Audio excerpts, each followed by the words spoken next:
Again good morning students. Part 7 में देखते हैं फिर फ्रांस रेवोल्यूशन के अगले भाग को। तो इसमें हम लोग देखेंगे directory rules of France, women's के बारे में देखेंगे कि वुमेन्स को क्या क्या अधिकारें थी कि नहीं थी, अगर थी भी तो क्या थी। उसके बाद औरतों ने क्लब्स बनाना शुरू कर दिया, उन्होंने भी रेवोल्यूशन को शुरू कर दिया। तो ये सारी चीजों को इस वीडियो में हम लोग क्या करेंगे, देखेंगे। तो चलिए शुरू करते हैं आज का वीडियो। इसी वीडियो के साथ देखते हैं कि आगे क्या होता है इस चैप्टर में। ठीक है, तो समझते हैं। The directory rule of France कहता है the fall of the Jacobin government allowed the wealthier middle class to seize power. Jacobin government का जो रॉबेस्पियर के मरने के बाद, रॉबेस्पियर के मरने के बाद फॉल कर गया जैकोबिन गवर्नमेंट, उस वो अलाउ कर दिया वेल्दियर मिडिल क्लास को कि वहां के पावर को क्या कर दे, वो सीज कर दे, मतलब अपने कंट्रोल में ले ले। ठीक है, तो a new constitution was introduced which denied the vote to non property section of the society. अब नया कॉन्स्टिट्यूशन बनाया जाता है फ्रांस में, जिसमें डिनाई कर दिया जाता है कि जिन लोगों के पास प्रॉपर्टी अपना नहीं है, जिन सोसाइटी सेक्शन ऑफ सोसाइटी के पास प्रॉपर्टी नहीं है, वो सेक्शन ऑफ सोसाइटी वोट नहीं देगा। ठीक है, देख रहे हैं रोबेस्पियर के मरने के बाद अब क्या होना शुरू हो गया। रोबेस्पियर कुछ कुछ चीजें तो ठीक करके गया, अब उसको क्या करने लगे, मिडिल वेल्दियर फैमिली क्लासेस, कि भैया अगर आपके पास प्रॉपर्टी है तो आप अधिकारी हैं वोट देने के, अगर नहीं है तो भैया दूर रहिए, आप वोट नहीं दे सकते हैं। It provided for two elected legislative council. इसके लिए उन्होंने दो इलेक्टेड लेजिस्लेटिव काउंसिल को क्या किया, बनाया। This then appointed a directory and executive made up of 5 member. इन्होंने अपॉइंट किया डायरेक्टरी को, एक एग्जीक्यूटिव को, जिसमें 5 मेंबर हुआ करते थे। ठीक है, this was meant as a safeguard against the concentration of power in a one-man executive as under the Jacobins। कहता है कि इसका मतलब होता है कि जो power, safeguard against the concentration of power, जो एक आदमी के हाथ में, जेकोबिन्स के समय में भी एक वन मैन एग्जीक्यूटिव के पास क्या था, पावर था, उससे उसको क्या करना, खत्म कर देना, सेफ गार्ड करना, बचाने का काम किया जाने लगा।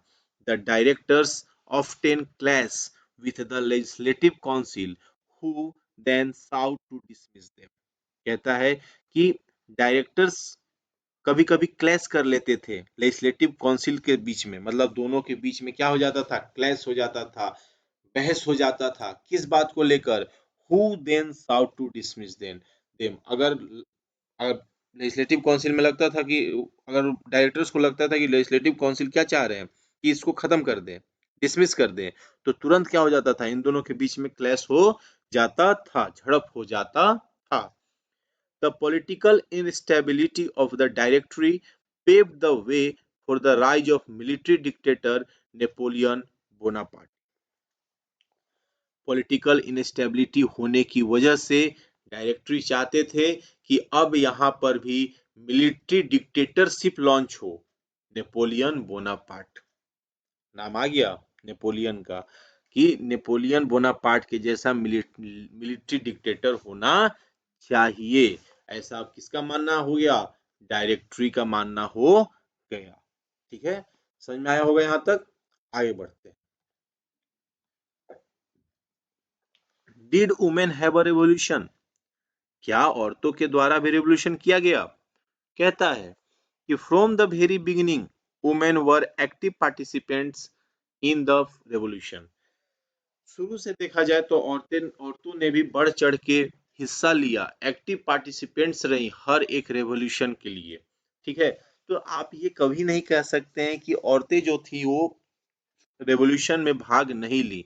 शुरू से औरतों के द्वारा रेवोल्यूशन में शुरू से भाग लिया जा रहा था। The hope that their involvement would pressurise the revolutionary government to introduce measures to improve women's life. कहता है कि ये इस होप के साथ क्या करती थी, रेवोल्यूशन को ज्वाइन करती थी, अपना इन्वॉल्वमेंट दिखाती थी, पार्टिसिपेट करती थी इस होप के साथ कि ताकि वो रेवोल्यूशनरी गवर्नमेंट को क्या कर सके, प्रेशराइज कर सके। किस लिए?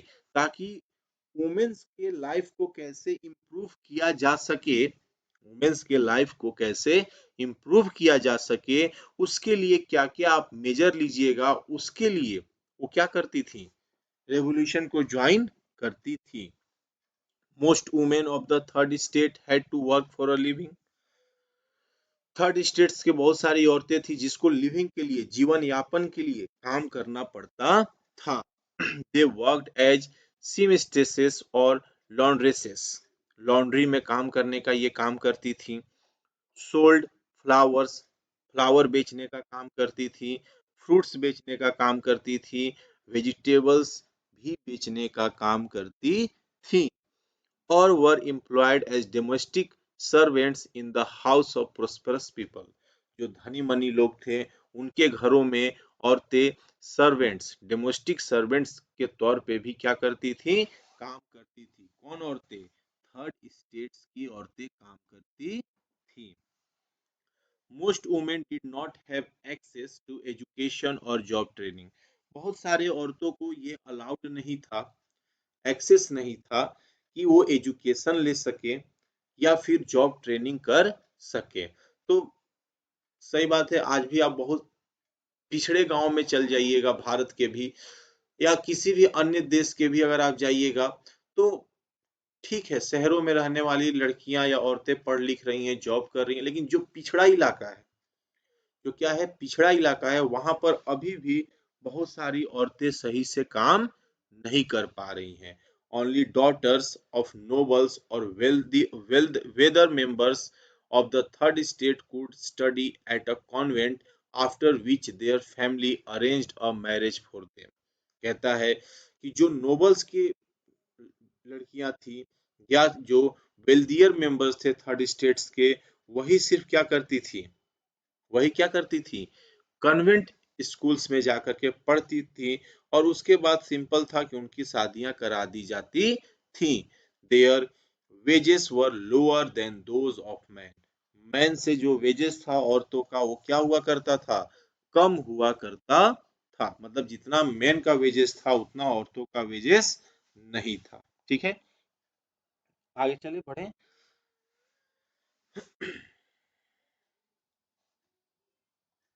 Women's Club in French Society.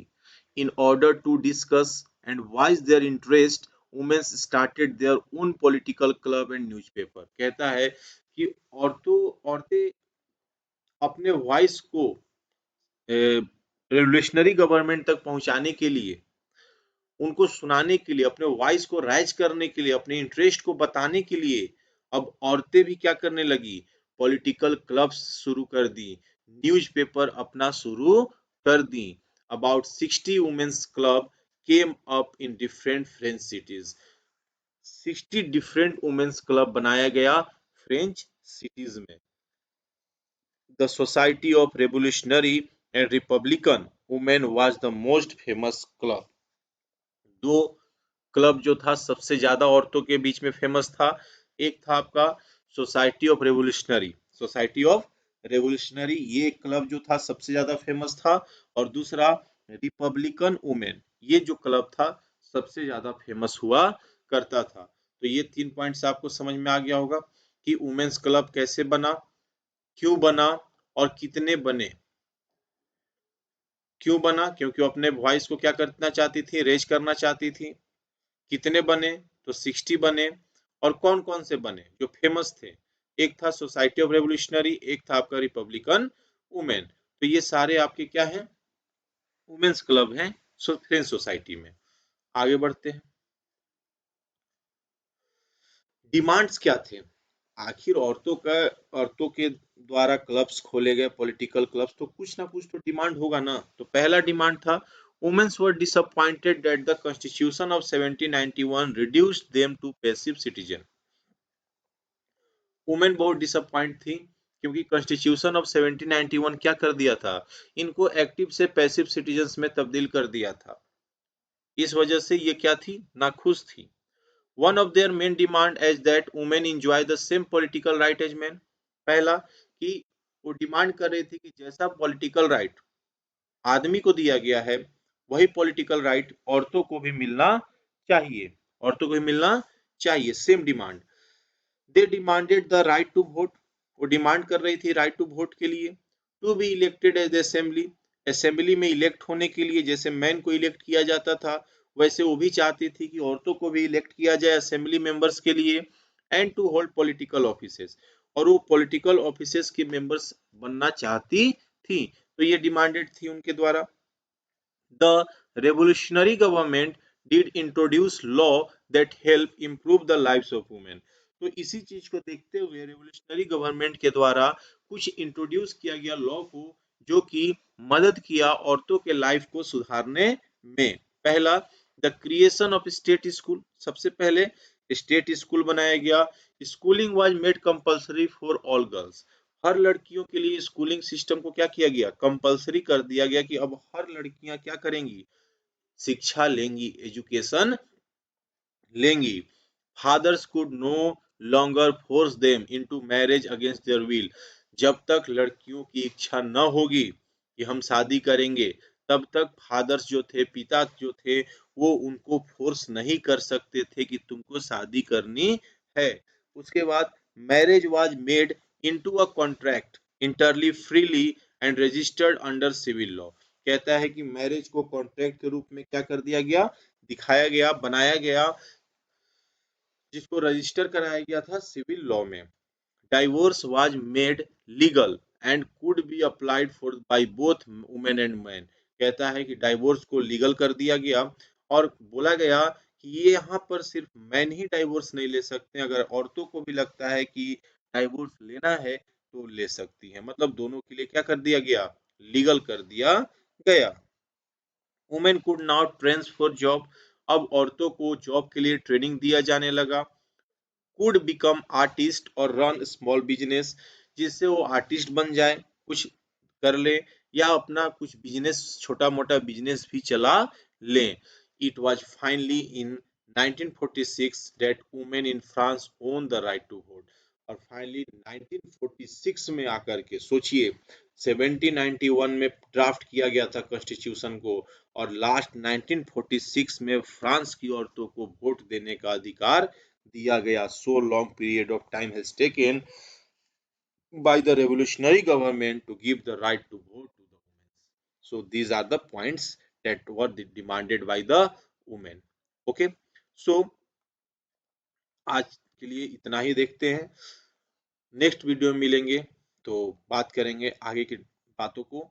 तो हमको लगता है कि नेक्स्ट जो आपका पार्ट होगा ये आखिरी पार्ट होगा, 8th पार्ट जो होगा वो आखिरी पार्ट होगा। इसके आगे फिर हम लोग नया चैप्टर भी स्टार्ट करेंगे, दैट इज द चैप्टर 2।